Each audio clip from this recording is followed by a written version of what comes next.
In today's video, I'm going to teach you how to log in Basecamp 4. By the end of this walkthrough, you'll be able to sign in quickly and confidently without getting stuck on any of the screens along the way.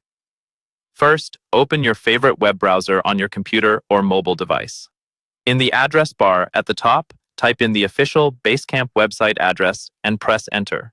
This will take you to the main Basecamp homepage where you'll usually see an overview of their project management features and a few buttons inviting you to sign in or start using the product. On this page, look for the option to sign in. Depending on the layout at the time you're watching, this is often found near the top right corner or in a prominent area of the screen. Click that option and you'll be redirected to the secure sign-in page for Basecamp's account system.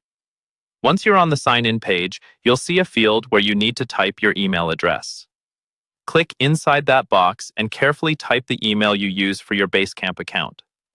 Take a brief moment to double-check for typos, like missing letters or extra spaces, because even a small mistake can prevent you from logging in.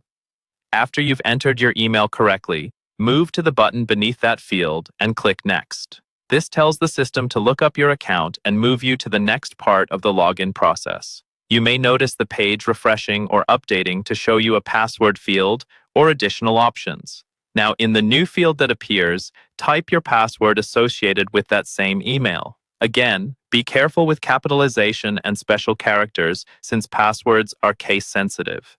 If you're on a personal device that you trust, you might also see an option to stay signed in, which can save you time in the future. Only select that on devices that aren't shared with other people. When your password is entered and you're ready, click the main button to continue and sign in. After a moment, you should be taken into your Basecamp 4 account, where you'll see your projects, messages, and to-dos. If the login doesn't work, use the Forgot Password link on that same screen to reset your details safely. And that's all there is to it. That's how you log into Basecamp 4 from start to finish.